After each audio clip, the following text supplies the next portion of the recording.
Halo semuanya, perkenalkan nama saya Putu Pratnyolandari dari Prodi Sarjana Terapan Jurusan Kebidanan Poltekkes Kemenkes Denpasar dengan NIM 023. Baik, kali ini saya akan membahas materi tentang nilai personal dan profesional dalam pelayanan kebidanan berbasis tim.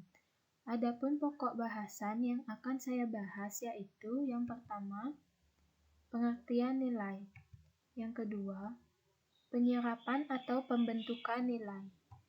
Yang ketiga, nilai personal atau pribadi dan nilai luhur profesi. Yang keempat, kebijaksanaan dan nilai-nilai. Yang kelima, pertimbangan nilai-nilai. Dan yang terakhir, standar perilaku, etika, dan kualitas dalam memberikan pelayanan berbasis tim. Poin pertama yang akan saya bahas, nilai. Nilai-nilai adalah suatu keyakinan seseorang tentang penghargaan terhadap suatu standar atau pegangan yang mengarah pada sikap atau perilaku seseorang. Klasifikasi nilai-nilai adalah suatu proses di mana seorang dapat menggunakannya untuk mengidentifikasi nilai-nilai mereka sendiri. Seorang bidan dalam melaksanakan asuhan kebidannya. Poin kedua, penyerapan atau pembentukan nilai. Individu tidak lahir dengan membawa nilai-nilai. Nilai-nilai ini diperoleh dan berkembang melalui informasi, lingkungan keluarga, serta budaya sepanjang perjalanan hidupnya. Mereka belajar dari keseharian dan menentukan tentang nilai-nilai mana yang benar dan mana yang salah. Untuk memahami perbedaan nilai-nilai kehidupan ini sangat tergantung pada situasi dan kondisi di mana mereka tumbuh dan berkembang. Nilai-nilai tersebut diambil dengan berbagai cara, antara lain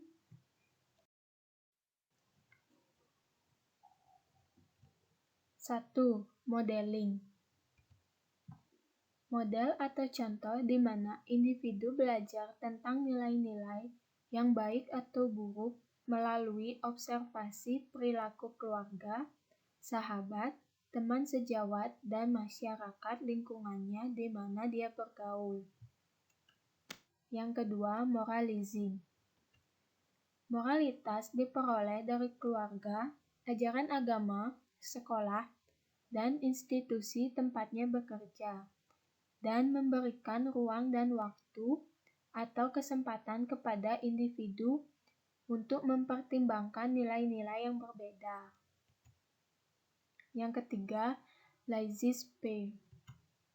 Sesuka hati adalah proses di mana adaptasi nilai-nilai ini kurang terarah dan sangat tergantung kepada nilai-nilai yang ada di dalam diri seseorang, dan memilih serta mengembangkan sistem nilai-nilai tersebut menurut kemauan mereka sendiri.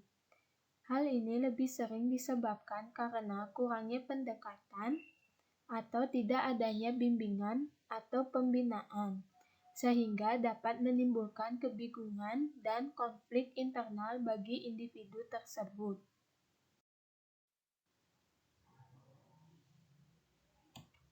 Yang keempat, responsible choice. Tanggung jawab untuk memilih, adanya dorongan internal untuk menggali nilai-nilai tertentu dan mempertimbangkan konsekuensinya untuk diadaptasi. Di samping itu, adanya dukungan dan bimbingan dari seseorang yang akan menyempurnakan perkembangan sistem nilai dirinya sendiri. Yang kelima, reward and punishment. Penghargaan dan sanksi. Perlakuan yang biasa diterima seperti mendapatkan penghargaan bila menunjukkan perilaku yang baik, dan sebaliknya, akan mendapatkan sanksi atau hukuman bila menunjukkan perilaku yang tidak baik.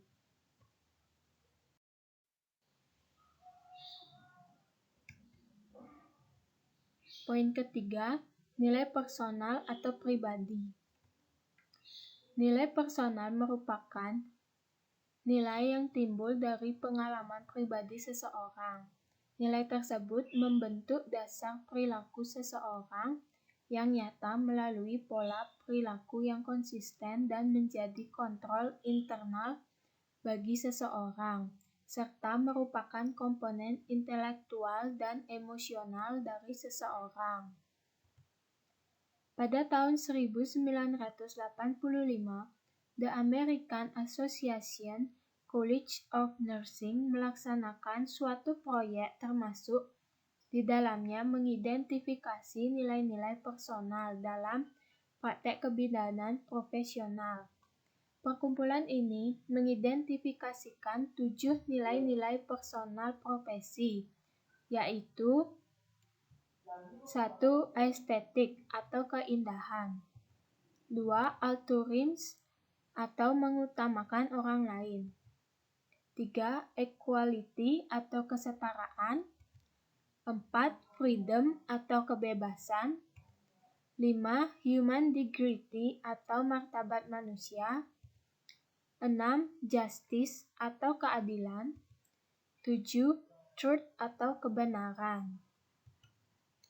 Nilai luhur profesi. Nilai luhur merupakan suatu keyakinan dan sikap yang dimiliki oleh setiap orang, di mana sikap-sikap tersebut berupa kebaikan, kejujuran, kebenaran yang berorientasi pada tindakan dan pemberian arah serta makna pada kehidupan seseorang. Nilai luhur dalam pelayanan kebidanan yaitu suatu penerapan fungsi nilai dalam etika profesi seorang bidan, di mana seorang bidan yang profesional dapat memberikan pelayanan pada klien dengan berdasarkan kebenaran, kejujuran, serta ilmu yang diperoleh agar tercipta hubungan yang baik antara bidan dan klien. Sebab hubungan yang dijalin berdasarkan nilai-nilai luhur dapat membantu peningkatan paradigma kesehatan, khususnya dalam praktek kebidanan. Nilai-nilai luhur yang sangat diperlukan oleh bidan yaitu kejujuran, lemah lembut, ketetapan setiap tindakan, dan menghargai orang lain. Selanjutnya, kebijaksanaan dan nilai-nilai. Bidan harus memiliki komitmen yang tinggi untuk memberikan asuhan kebidanan yang berkualitas berdasarkan standar perilaku yang etis dalam praktek asuhan kebidanan. Bidan merupakan salah satu unsur tenaga medis yang berperan dalam mengurangi angka kematian bayi dan ibu yang melahirkan, baik dalam proses persalinan maupun dalam memberikan penyuluhan atau panduan bagi ibu hamil.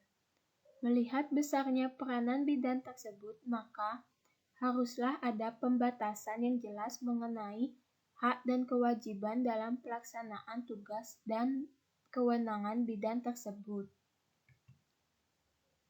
Sesuai dengan wewenang peraturan kebijaksanaan yang ada, maka bidan harus senantiasa berpegang pada kode etik bidan yang dilematis terjadi ketika kebutuhan masyarakat terhadap pelayanan kesehatan meningkat, terutama pelayanan bidan, tidak dibarengi oleh keahlian dan keterampilan bidan untuk membentuk suatu mekanisme kerja pelayanan yang baik.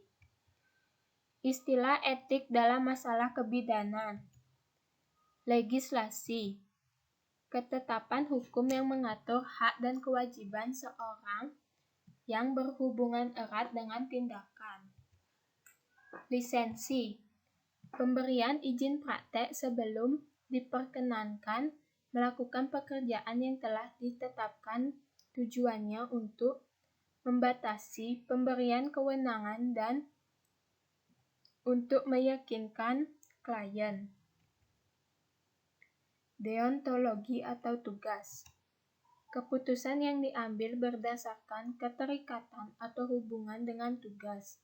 Dalam pengambilan keputusan, perhatian utama pada tugas. Hak. Keputusan berdasarkan hak seseorang yang tidak dapat diganggu. Hak berbeda dengan keinginan, kebutuhan, dan kepuasan. Institutionis. Keputusan diambil berdasarkan pengkajian dari dilema etik dari kasus per kasus. Dalam teori ini ada beberapa kewajiban dan peraturan yang sama pentingnya. Beneficence merupakan keputusan yang diambil harus selalu menguntungkan klien. Maleficence merupakan keputusan yang diambil merugikan pasien. Malpraktek atau lalai. Malpraktek terjadi karena ceroboh, lupa, gagal mengkomunikasikan. Selanjutnya, yaitu pertimbangan nilai-nilai. Pertimbangan nilai itu berbeda dengan pertimbangan fakta. Pertimbangan fakta dapat menentukan pertimbangan nilai, sedangkan pertimbangan nilai tidak dapat menentukan pertimbangan fakta. Adapun pertimbangan nilai yang perlu diperhatikan dalam pelayanan kebidanan yaitu: yang pertama, pertimbangan subjektif, ekspresi, perasaan, atau keinginan seorangan. Yang kedua, pertimbangan objektif, nilai fundamental yang mencerminkan kondisi fisik, psikologi, sosial, dan keperluan manusia. Selanjutnya ada standar perilaku, etika, dan kualitas dalam memberikan pelayanan berbasis tim. Pelayanan kebidanan adalah proses dari berbagai dimensi. Hal tersebut membutuhkan bidan yang mampu menyatu dengan keluarganya. Bidan harus berpartisipasi dalam memberikan pelayanan kepada ibu sejak konseling prakonsepsi, screening antenatal, pelayanan intrapartum, perawatan intensif pada neonatal, dan pengakhiran kehamilan, di mana di dalam pelayanan kebidanan ini, bidan harus memiliki perilaku, etika, dan kualitas yang baik. Perilaku. Perilaku merupakan hasil seluruh pengalaman serta interaksi manusia dengan lingkungannya, yang terwujud dalam bentuk pengetahuan, sikap, dan tindakan. Yang kedua, etika. Etika dalam pelayanan kebidanan merupakan isu utama di berbagai tempat, di mana sering terjadi karena kurang pemahaman para praktisi pelayanan kebidanan terhadap etika. Sehingga di sini berbagai dimensi etik dan bagaimana pendekatan tentang etika merupakan hal yang penting untuk digali dan dipahami. Yang ketiga, kualitas. Kualitas pelayanan yang diberikan sesuai tugas dan tanggung jawab praktik profesi bidan dalam memberikan pelayanan secara komprehensif untuk meningkatkan kesehatan ibu, anak, keluarga, dan masyarakat yang memberikan kepuasan pelanggan, baik secara mandiri, kolaborasi, dan rujukan. Sekian pemaparan materi dari saya. Mohon maaf apabila ada kesalahan kata. Saya ucapkan terima kasih.